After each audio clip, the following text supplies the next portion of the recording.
This episode is dedicated in loving memory to Judson. Judson is a brother that we lost to addiction last year, and his family could use some support and prayers. So, to Jamie and Judson's family, stay strong and continue in Judson's honor. Good morning. Good morning. How are you, Zach? I'm doing well. How are you? I'm doing Hey. good. Good to see you. Thanks for getting up early today. Oh yeah. I'm an early bird, so Same. I don't last till maybe 8 or 9 o'clock at night, and then I Yeah. gotta go. But I'm an early bird. Same. I feel you. What part of the country are you in? I'm down here in Tampa, Florida. Oh, okay. So So it's 8 a.m. goes- there as well. I'll give you my spiel here. Very conversational, very casual. I'm not sure if you've heard the show at all, but it's very, back and forth. And I'll invite you to sort of share your story of addiction and recovery. Some of the projects that you're working on now, we'll certainly talk about coffee and sobriety. And I'll sort of just interject as we go along and maybe ask some questions or see what I can relate to in your story. And we'll just kind of go from there. I mean, it's, like I said, very casual. Obviously everything's edited, cut down. And so if you feel like you need to pause or collect your thoughts, or you want to start a sentence over or whatever, I'll make sure that, everything's edited together and that we both sound smart and funny and all those good things. So if you Yeah. need to pause or collect yourself, feel free to do so. Cool. That's pretty much it. Any questions for me before we get going? Uh, if you do hear some dogs barking, I have them. I have them put up, but Okay, they might bark. I don't know. If, no worries. I've okay. got one here myself. So if I feel like it's interfering with the audio, I may just pause you until. Okay. Do you want me to use your first and last name? It's up to you. My last name's a little dicey. It's pronounced Gerbholz. Gerb. Um, I'll just go with Zach G, so I don't sound, Okay. so I don't mess up the pronunciation. no, that's fine. All right, I cool. love your setup, by the way. Thank Looks you. nice. Thank you. I've been working on it a little bit more. I'm like to the point now where I'm like, is it too cluttery? But I'm kind of digging it for now. No, it's it reminds me of. I mean, it looks like your home. You know what I mean? Yeah, So yeah. good. It matches you. It's a good vibe. Yeah, I like it. Cool. Thank you. Yeah. Okay, well, I do a separate intro that I will record after the episode, so we'll kind of just jump into things here. Okay.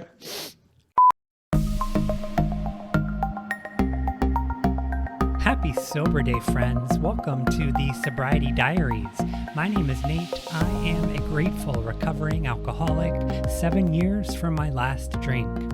The Sobriety Diaries is a video podcast where we share powerful stories of recovery told by those who lived them. Check us out at thesobrietydiaries.com for all things podcast related. And for all our video interviews, head over to youtube.com/Nate Kelly. Also, please share this podcast with just one person in your life who may still be struggling. You just never know what they may need to hear today. Recovery is possible. I am here with my new friend, Zach G. Good morning, Zach. How are you today? Good morning. I'm fantastic. Thanks for asking. Yeah, it's early on a Sunday, and we were both relating over our early bird status and the fact that bedtime is around 8 p.m. So I'm used to seeing the sunrise. And we're not hungover. Exactly. That's the best part about it. That's what I was getting to. Thank you. So happy Sunday, happy Sober Sunday. I'm excited to kind of chat and get to learn more about you and hear a bit about your journey to where we are today and some of the projects that you're working on now. But I usually just start with inviting you to share your personal journey, and you can kind of start wherever makes sense and, share as much or as little as you think makes sense to your story. But I'll kind of just turn it over to you and invite you to, start to share your story of addiction and recovery. Thanks, Nate. Appreciate you, and thanks for having me on the show here. It's my first time on a sobriety related Wow, podcast, so I'm excited. amazing. um, but yeah, no. So my sober date was June 27th of 2021. So it's been a little over almost a year and a half now. So I'm relatively new to the game, so to speak. I Well, probably like many addicts, there's a lot of variable elements that go into what started it and why we got sober. But I guess for me, I guess I can share a little bit of my background, which you might be able to relate to. Yeah. I actually come from a very religious background. My family found their way into a Christian church, many years ago, and I certainly don't intend to rip on Christianity at all. Just this particular flavor and group of people were particularly confusing, especially for a personality like mine. I'm very much just fundamentally have always been a go-getter, a very not aggressive, but just very charismatic, I guess. Violently curious about life around me. I love interacting with people and really sort of exploring life. So that didn't really fit with a very nice, neat box that they had us in. There were a lot of things that happened, between, myself and my sisters that was not very cash money. As But they say. I can remember specifically one incident when I was about 17 years old. I had actually just picked up a drink for the first time. And about this time, Snapchat had just started. Mm. So long story short, I, of course, like many of the times we've all been drunken fools before, I posted a Snapchat of myself and my buddies having some brews. And somehow one of the other kids at the church saw that and basically reported me to the governing body, which we refer to as the elders. Yes. Very culty, but so the elders kind of called me in, and I described this scene as like there's a singular light bulb swinging from the Ooh. ceiling, and they sat in a semicircle and Like an interrogation almost. right, yeah, like a grand inquisition. Yeah. Is that a word? Grand Inquisition. Inquisition. There you go. Thank Yeah. you. But yeah, so when they started, drilling me with questions, and my dad at the time thought it was the best thing to do to basically say, if I don't publicly repent, then I would, be, for lack of a better term, excommunicated. Although their form of excommunication is you're still allowed to attend church, but you're just basically labeled and shunned, so to speak. So that obviously cultivated a lot of mistrust between myself and my family and the way I grew up. And with these types of things, growing up in the Bible Belt, your entire life and network is kind of surrounded by fundamentalist Christians. So it really made an impact on me personally. On top of the fact that I was also homeschooled, so I did not have any communication or social skills to speak of. I mostly subsisted in a kind of a state of isolation from the world, which for me and my personality, for some people it may not have been as impactful, but for me it was it was quite detrimental. I felt real pain from not being able to interact with my fellow man, just in a very general way. As I got a little bit older, I started, kind of playing Machiavelli, whereas, just making the appearance and playing the game.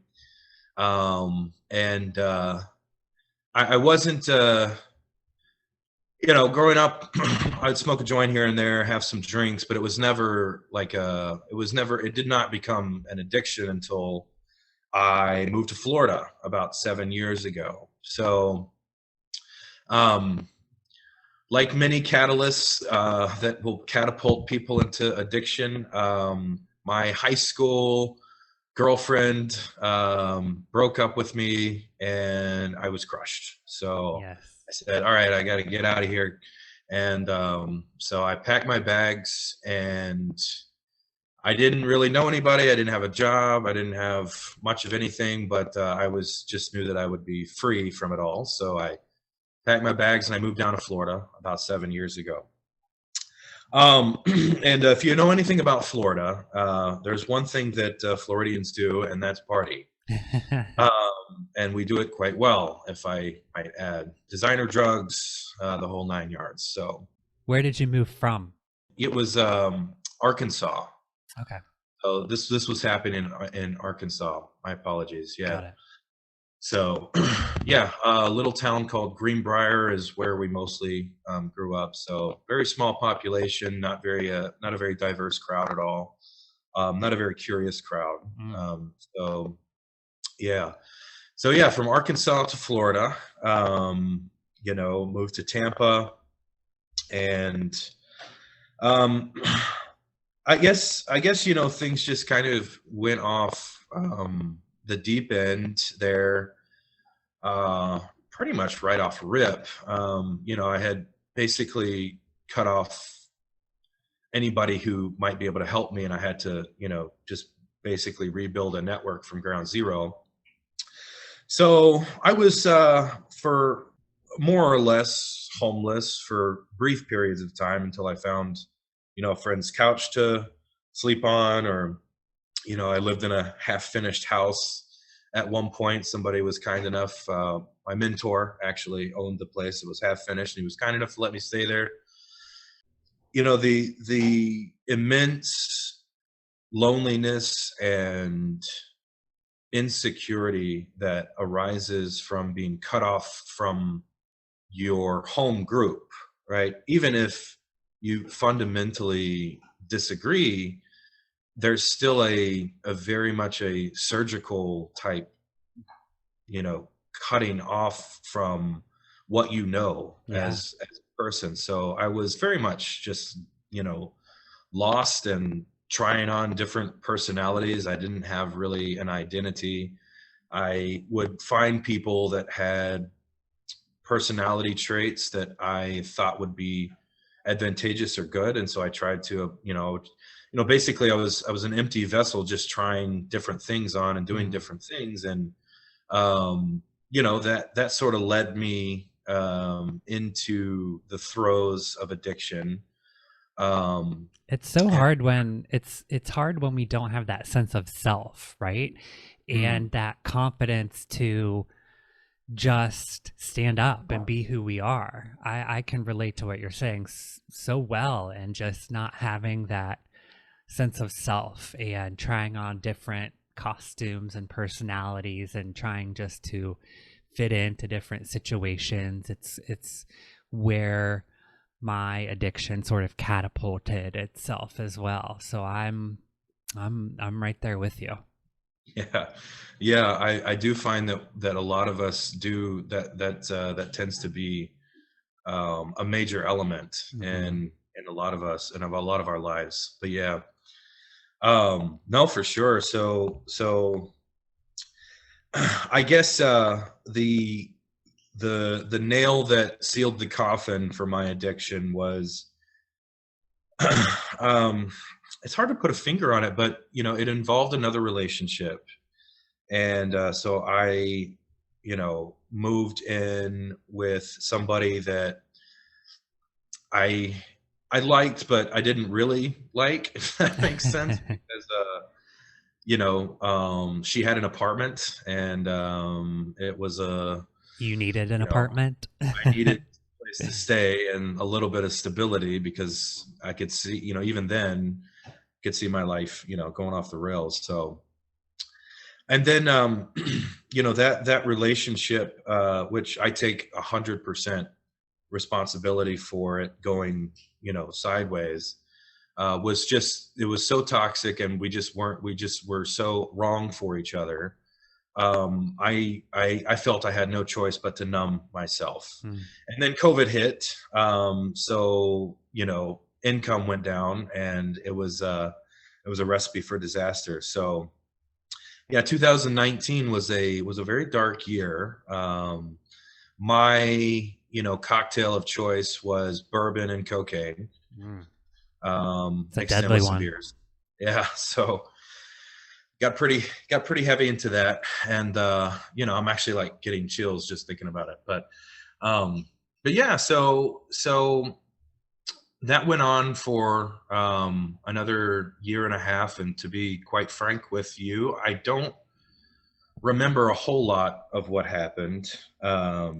It was, just kind of a really mushy time in my brain. So, um, I met a couple of people.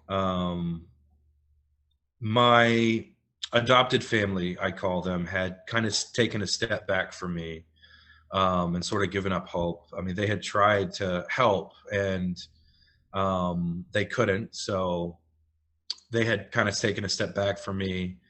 Um, there was a couple of incidents where my behavior was really unacceptable, and so I sort of lost some friends.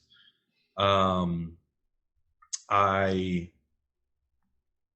I reached a point in March of 2021, where I was basically about to get fired from the job I was at. The most important people in my life had withdrawn, and I checked myself into rehab. At that point, I don't know, I don't know what it was exactly that compelled, other than just the absolute despair, that was present in my mind and my soul. And yeah, so I checked myself into rehab March 2021.